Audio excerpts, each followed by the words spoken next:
Hi everyone, hope you're doing well. Thank you so much for joining me for this video and welcome to Tarot by the Pines. I am your lovely host for this channel, Jason.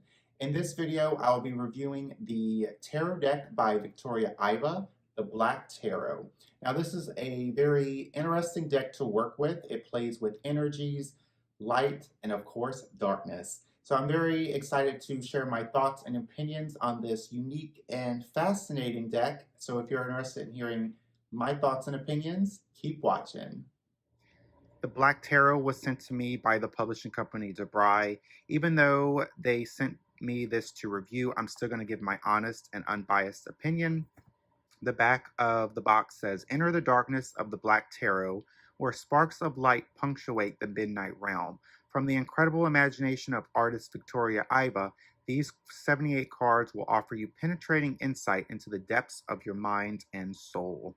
It comes into a tuck box here, and as someone who keeps their cards in the box, I don't enjoy tuck boxes because if you keep opening and closing them, the boxes are not going to be in good condition after a while. But it's okay. The tuck box has a film on it, like a rose petal, kind of like what's on the actual cardstock. I'm going to get into the guidebook just a little bit later. Let's go ahead and get into the major arcana. It has the Fool as the front of the box.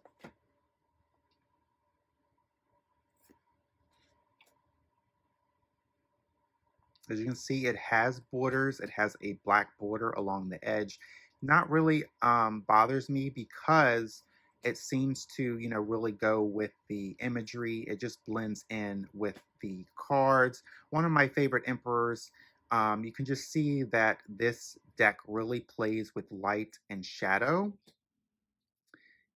And it's just really interesting to look at. It whatever is basically done in the darkness will come to the light. I really feel that this deck really captures that. It has clean text at the bottom. It has the title of the card along with the Roman numerals, and if you know your Roman numerals, this card will be up your alley.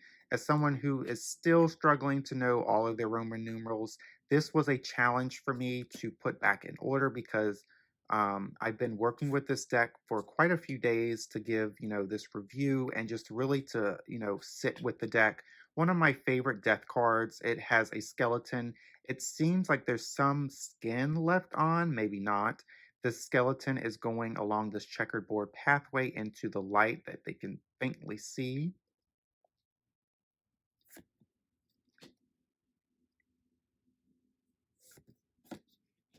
And the guidebook, I really appreciate what it does. It talks about what's going on in the images, which I really appreciate for a deck like this because some of these cards, I could sit with it and try to decipher what's going on, and I still wouldn't know what is going on. So I'm really appreciative of the guidebook.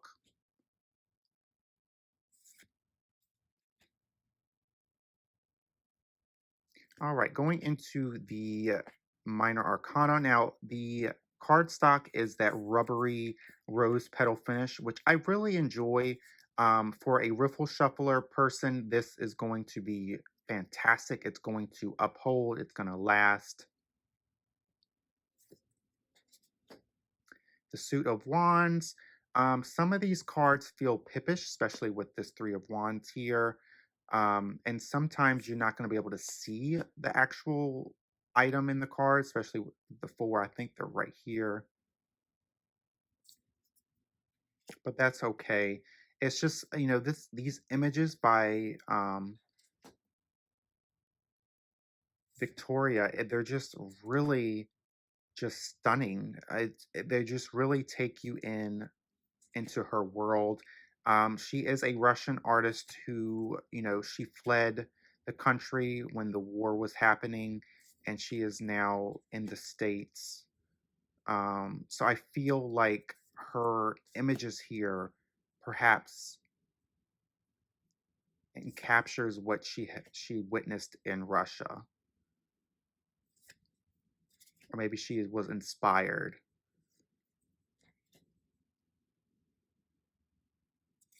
Going into the cups. As you can see, it just really plays with light and darkness and energy. I know the guidebook talks about energies a lot, which we'll get into just a little bit.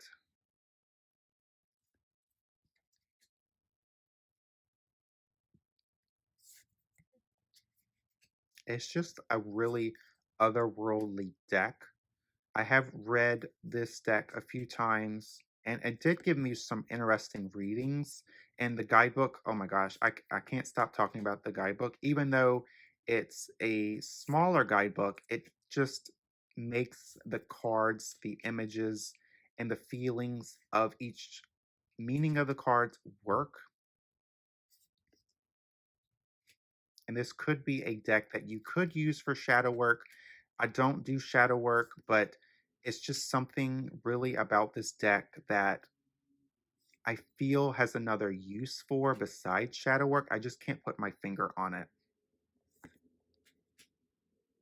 Maybe it would be a good like deck to pull out during the spooky season.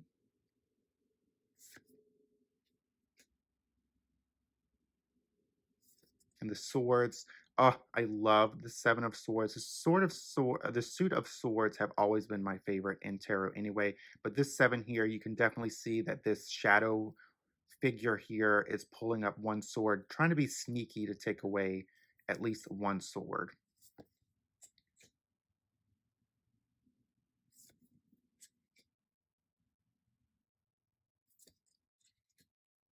Hopefully the camera is picking up the images in these cards. Now for the particular page, and I believe Queen and King, these are the only three cards that actually have some type of a face in it. All the others are like this shadowy figure or silhouette.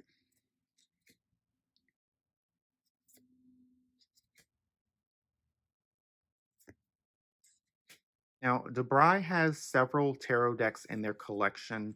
I have quite a few, and some of my favorites include the Tarot of the Nile, which focuses on the Egyptian culture, which I really appreciate. I've really wanted to go to Egypt. I've always been fascinated with that since I was little.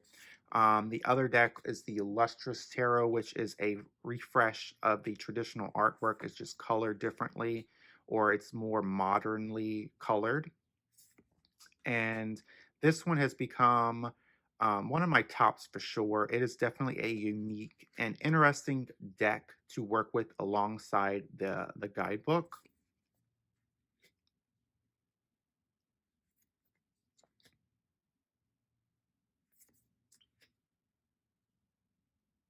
And of course, I will put in the link to their website in the description box below, as well as my reviews of their other decks in the description box as well. All right, so let's go ahead and give these cards a shuffle, and that way I can pull a card and give you a taste of the guidebook. As I said, this is a rose petal finished cardstock, and since it has some type of edging, it's going to be a little tough to shuffle over the hand, which I only shuffle this way. I don't riffle shuffle. But riffle shufflers, you're going to have a fantastic time with this deck. It's durable, it's going to last, and it's just going to really work for riffle shuffling.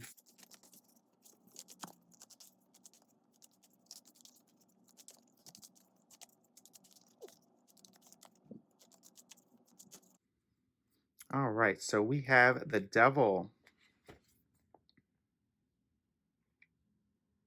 All right, going into the guidebook.